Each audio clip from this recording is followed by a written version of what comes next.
જુઓ, આ તમારી જન્મ કુંડલી છે અને આ તમારી જન્મ કુંડલીમાં અહીંયા લ લખ્યું છે ને, ત્યાં 11 અર્થાત કુંભ રાશિ આવે છે. એટલે જન્મ સમયે પૂર્વ દિશામાં ઉદિત થતી રાશિ જે હોય એ પહેલા ભાવમાં આવે. જ્યાં લ લખ્યું હોય એને પહેલો ભાવ કહેવાય. અને એની અંદર 11 અર્થાત કુંભ રાશિ આવે છે. એટલે કુંભ જન્મ લગ્નની આ જન્મ કુંડલી છે. હવે કુંભ જન્મ લગ્નની આ જન્મ કુંડલીમાં 11 અર્થાત કુંભ રાશિ જે છે, કુંભ રાશિનો સ્વામી થાય શનિ.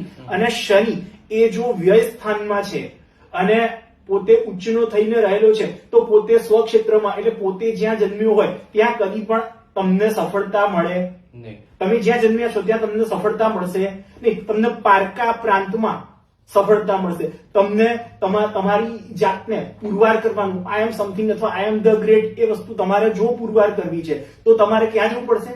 પારકા ક્ષેત્રમાં, જ્યાં તમને કોઈ ઓળખતું નથી. એવા ક્ષેત્રમાં તમે જાઓ તો ત્યાં તમને સારી કીર્તિ મળે, સારો યશ મળે.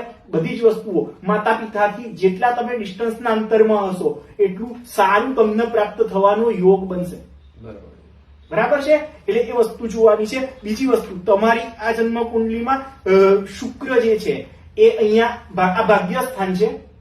આ ભાગ્ય સ્થાન છે જ્યાં 7 લખ્યું છે ને, એ 7 અર્થાત તુલા રાશિ છે. અને એ સ્થાન છે 9મું સ્થાન છે. આપણે જન્મ કુંડળીને હંમેશા ઊંધી ઘડિયાળની દિશામાં જોઈએ છીએ. તો અહીંથી પહેલું, બીજું, ત્રીજું, ચોથું, પાંચમું, છઠ્ઠું, સાતમું, આઠમું અને 9મું, 9મા ભાવમાં રહી અને શુક્ર એ પોતે 7 અર્થાત તુલા રાશિમાં રહી અને પોતે બળવાન બને છે, પોતે સ્વગૃહી બને છે. એવું બતાવ્યું છે, જોઈ લો. બરોબર છે? તો સ્વગૃહી થતો શુક્ર.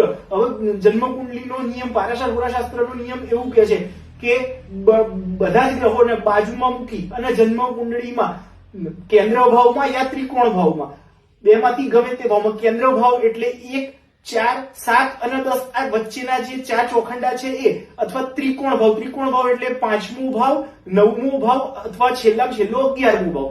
આ ભાવોમાં રહી અને જો શુક્ર બળવાન બનતો હોય તો શુક્ર એ સમગ્ર કુંડળીમાં બનતા તમામ દોષોને એ બાળી નાખે છે અને સર્વશ્રેષ્ઠ પરિણામ આપવા માટે યોગકારક બને છે. શુક્ર એ પોતે ભાગ્યસ્થાનના સ્વામી તરીકે પોતે સ્વગૃહી બને છે. જોઈ લો, 7 અર્થાત તુલા રાશિમાં અહીંયા સ્વગૃહી શુક્ર બતાવેલો છે. બરોબર છે? શુક્ર જે છે અહીંયા સ્વગૃહી બતાવેલો છે. સ્વગૃહીમાં ટીક કરી છે ને, ઉચ્ચ નીચ સ્વગૃહી એવું કોષ્ટક છે અને એની અંદર તમને સ્વગૃહીમાં ટીક કરીને આપી છે. ધનિષ્ઠા નક્ષત્રમાં મંગળના નક્ષત્રની અંદર પડેલો છે. તો એ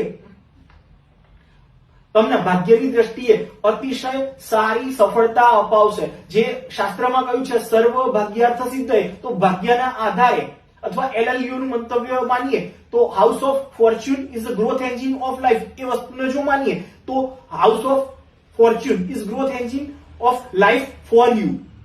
એ વસ્તુ તમારા માટે ગ્રોથ એન્જિન સમાન સાબિત થશે. તમારી કેપેસિટી અને કેપેબિલિટી 4 વ્યક્તિઓને પગાર આપી નોકરી રાખવાની હશે. પણ ક્યારે હશે?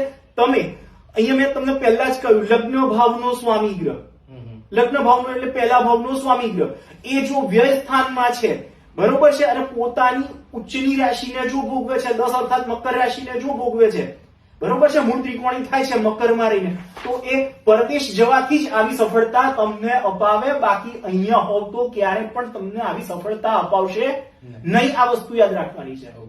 બરાબર છે?